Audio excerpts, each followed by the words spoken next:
Thanks for having me. I really appreciate it. I was thinking on the way up here today that in 1985, I was over in Sturm with that first class in the entrepreneur program.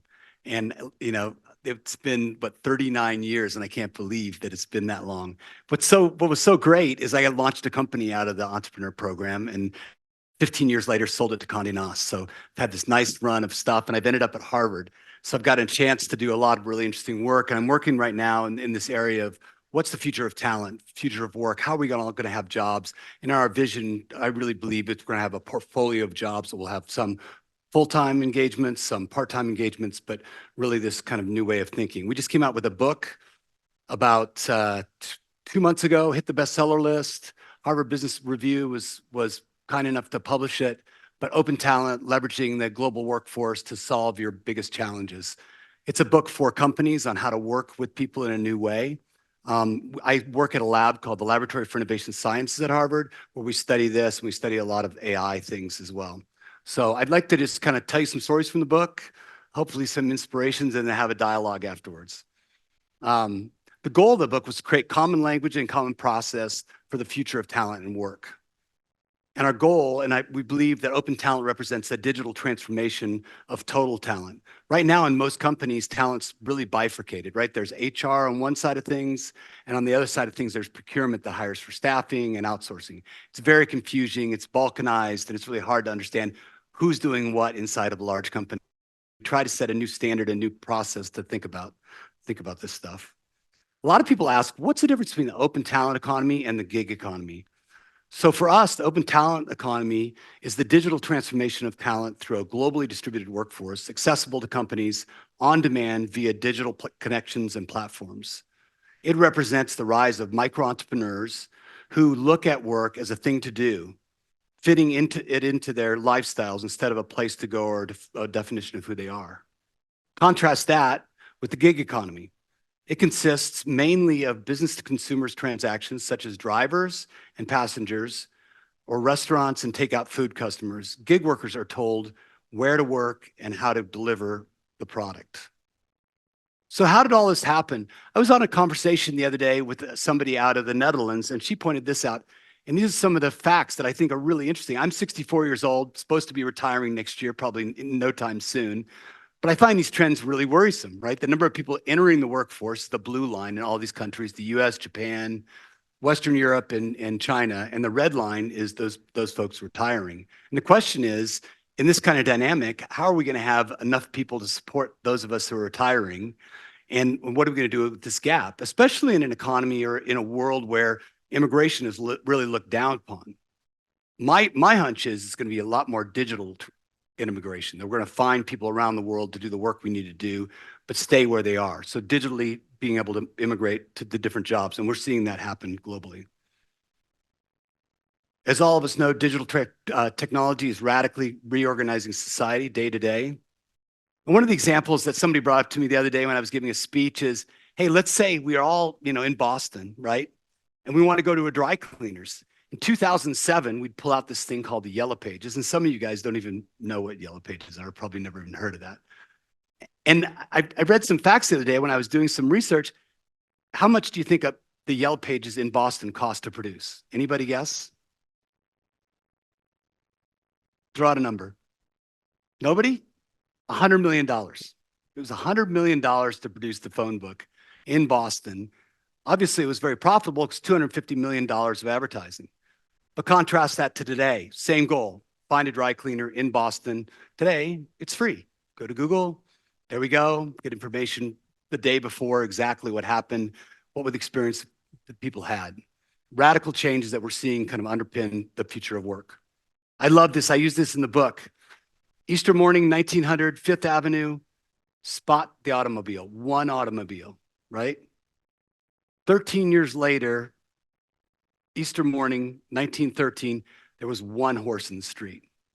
So we might not think things happen very fast, but that's from 2010 to 2013 or 2023, right? That much change would have happened.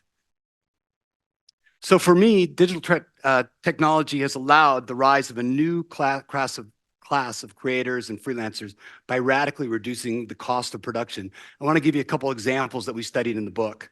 Meet Jan. She's in Portland, Oregon.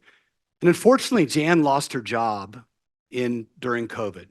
She was a low-level bookkeeper, made about $40,000 a year.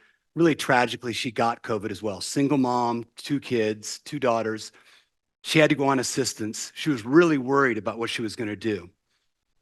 After a couple months, she recovered, had some assistance, went out to some platforms, Upwork, Fiverr, and a couple of other platforms, put out a shingle, and she said, I'll do companies' books for $800 a month. 2 months later, guess how many companies she was working for? There were 32 companies, and she was making about $330,000 a year. So in about 6 months, she went from making $40,000 a year for working from a mid-level bookkeeping company or accounting company to doing her own thing on her own, making 7 or 8 times that. Who knows who this is? Jimmy Chin, exactly. Jimmy's a great buddy, climbing partner, met him in the Valley a long time ago. And with Jimmy in the Valley, he was living in his car, right? He had one sponsor, the North Face. And for Jimmy to make a living, he had to actually go to Outside Magazine and beg the editor of Outside Magazine to write an article about a trip he would be taking, knowing that if he did a trip, that he'd get some sponsorship dollars, right? So he'd get an editor to assign a writer and a photographer to a trip. So for 2 months, they'd go on an adventure. For 2 months, they would write the article and get the article ready, take a couple months to produce the magazine, and a couple more months to distribute the magazine. At the end of that, Jimmy would get a bonus. So you've got 8 months, and the magazine would reach 800,000 people, and it would cost the North Face $250,000 for an ad. Well, think about Jimmy today. Now Jimmy has 3.7 million followers on Instagram. And when somebody wants to reach his audience, let's just say it's Range Rover. Range Rover calls Jimmy and says, hey, can you take a couple photos and put some photos up on Instagram for me? Jimmy will say, yeah, I'm in Jackson. I got some buddies climbing this weekend. Drop off a couple cars. We'll drive around while we're climbing. I'll take a couple photos, and on Monday morning, I'll post them. I charge 50 grand per photo. So all these people, 8 months to get this job done of putting a magazine in hands and letting North Face, a sponsor, advertise for 250,000 people to reach 800,000, $250,000 to reach 800,000 people now is a couple of days, and that money goes directly into the pocket of Jimmy. The radical shifts of the production of marketing materials has given Jimmy new opportunities and spread that. What we're seeing, I grew up in the advertising community, and one of the things that I really am blown away by is when I had a company called Victors and Spoils. There were about 500,000 people working in advertising, and last year there were 2 million. What we don't account for is that it's gone from 0 to 200 million creators that are making money in marketing, working with brands and social media. Just a radical shift in competition, who can do the work, the digital transformation of an industry in a huge way. And look at the economic impact. On YouTube alone, $25 billion of marketing dollars are spent and goes to individuals. That's the contribution to the US GDP, equaling 425,000 full-time jobs. So for us, open talent represents the democratization of work. And finding tech talent is even harder. We know from Korn Ferry that by 2030, 85 million tech jobs will go unfilled globally. That means that companies are putting out job requests for those 85 million jobs, and there aren't the talent globally to get that done. It's going to cost companies $8.5 trillion. So from our perspective, the war for talent is over. It's a re-equilibrium, and talent has won. All of a sudden, supply has the power more than the demand does. So no matter who you are, the best talent doesn't want to work for you. They've got choice. You especially see that in new places that we're studying in AI and development, software development for AI. So let's pull back to space for a second. I want to talk about some of the projects we've done at LISH, at the Laboratory for Innovation Sciences at Harvard. We work with NASA. LISH started because we got a call from this guy, Jeff Davis. Jeff Davis in 2007 got a budget cut of 80% for his health and human services part of NASA. And it was horrifying for him. He had 20% of the budget to actually keep astronauts alive in space. So can you imagine that? I've got 20% of the budget, but I know people are going to die doing this or could die. How do I keep them safe? So he called Kareem Lakhani, the guy that I work with at the lab, and they started playing with this concept called crowdsourcing. And one of the questions that Jeff had was, how do we increase the prediction time for sunspots to keep astronauts alive in space? You see, one of the issues is that when somebody's out on a spacewalk in the space station, they can be way out there doing a really important job that they've trained a lifetime for. And to get back into the space station, into a secure place, takes about an hour and a half time.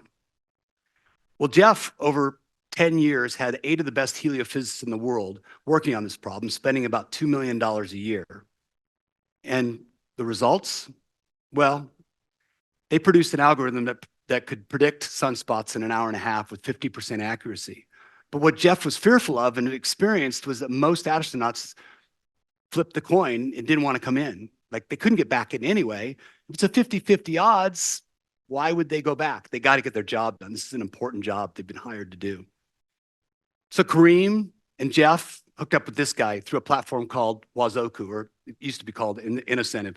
Bruce Cragen, retired cell phone engineer, had a little bit of experience with heliophysics in his graduate work, but really he knew radiation because he was working on cell phone towers, terrestrial cell phone towers.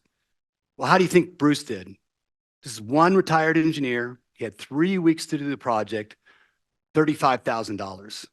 Now remember, 8 of the best heliophysicists in the world, 10 years, $20 million. Comparison. He did pretty well. Created an algorithm with 24 hours prediction time, 75% accuracy, about a 30-time gain. This created a system inside NASA that we've built. We built the NASA Tournament Lab, which ladders up to another thing we call the Center for the Transformational Work. Center of Excellence for Collaborative Innovation at NASA. And these two efforts allow NASA to tap into 110 million people across the globe. Next year, NASA's budget for COSI will be $1 billion. And the results that we found in our studies, LISH actually ladders up to D-Cubed, which is Digital Design and Data Institute at Harvard. We found that 314 projects, we see as good or equal results, 4 to 5 times faster and 8 to 10 times cheaper when we're using kind of this global workforce. So in the book, we built this transformation of work model. We're really trying to encourage companies to go through a process of finding new ways to work with people. And in it, the center is the networked organization. If you look back at NASA, you could really have 2 mindsets, right? NASA is either a world-class innovation organization that has 17,000 full-time employees. That's one way to look at it, one mindset. The other mindset is to say it's a networked organization that's 17,000 full-time employees that's connected with a platform we created called NASA at Work that connects those employees to their 30,000 contractors, and then connects with COSI, connects to 110 million folks. So you could say it's a networked organization that can tap into 110 million, 47,000 people.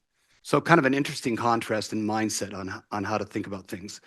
So the process that we've created in the book is this idea of transforming your mindset and transforming your culture to be a network culture, to assess the needs of the organization, to learn and experiment around new kinds of tools with open talent, to build. And the build, we talk about 3 things: building an external talent cloud, building an internal talent marketplace, and also building open innovation capabilities.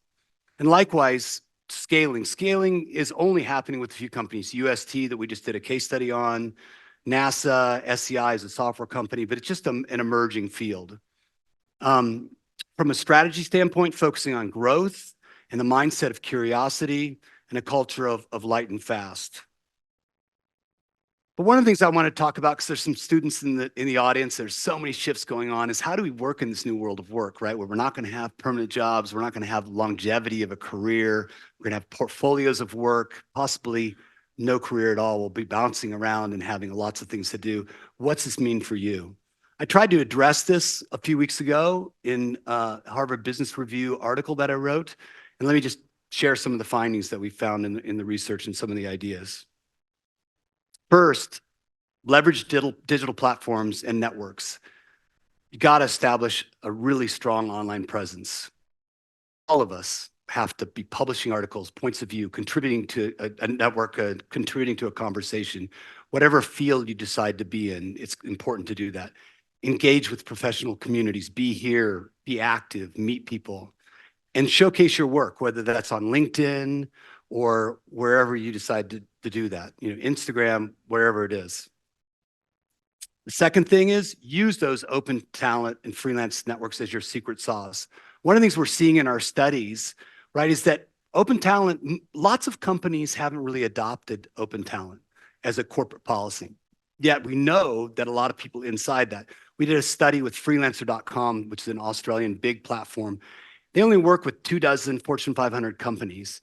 Yet we know from the data that there are 70% of Fortune 500 companies have an active email, corporate email, working on the platform on a week-to-week basis. So you're seeing this big bottom-up movement where people are accelerating their own careers by using talent platforms. I'm going to get somebody in the Ukraine that's a graphic designer that can help me design a deck overnight instead of waiting 3 weeks to do a deck with, my corporate graphic design department. I'm going to have somebody do some data science that can really help me accelerate the work I'm doing, those kinds of things. So number one, identify tasks that can be delegated in your work. Number two, utilize freelance platforms. There are 1,000 platforms out there, lots of really specific platforms you can work on. And number three, foster long-term relationships. Build your own team, figure out people that can work for you and do great work and really accelerate your career. We just held this at Harvard 2 weeks ago, Lead with AI, Exploring Business and Technology Frontiers. The thing that blew us away, we started this in October. We invited 300 people to discuss AI. 1,200 people showed up and 6,000 people online. AI is a pretty hot topic right now. So it was really fun to explore. A lot of corporate leaders from around the world were talking about what they were doing inside their companies, how not so much how LLMs are being built and the technology, but it was about how big companies and large organizations globally are applying AI inside their organizations. And I love this. Kareem, who ran the session, AI won't replace humans, but humans with AI will replace humans without AI. So we need to all be using these tools and figure out how they fit into our lives and into our work every day. Has anybody read this book? Ethan Mollick kicked off the conference and it was just mind-blowing, some of his work. So this is a highly recommended book. Really, it's his first experiments. He works at Wharton, teaches the entrepreneur class. And it's a really important work because it's just the first touch of how you can use it, what it means for entrepreneurs, but definitely highly recommended. So when we talk about harnessing the power of AI to become superhuman, there's really three things that I think about. Automate routine tasks. How can I use it for the things I do every day? How do I enhance decision-making? One of the things, that chart that I came up with, right, to begin with on the retirees and the folks kind of not coming into the workforce. I had somebody that I worked with spend about a week and a half doing the research on that. And it was great. It was a long deck. There was a lot of really great texts. And then I went to ChatGPT and asked a simple thing, come up with this chart, build this thing. And I was blown away. That was the chart that ChatGPT came up with. Now, when I asked for references, they had very technical references from all the government information and statistics from around the world, from the US, Bureau of Labor, from Western European Bureau, from China. And so it's really interesting to see these things in the amount of time that it saves you to do it, just being curious.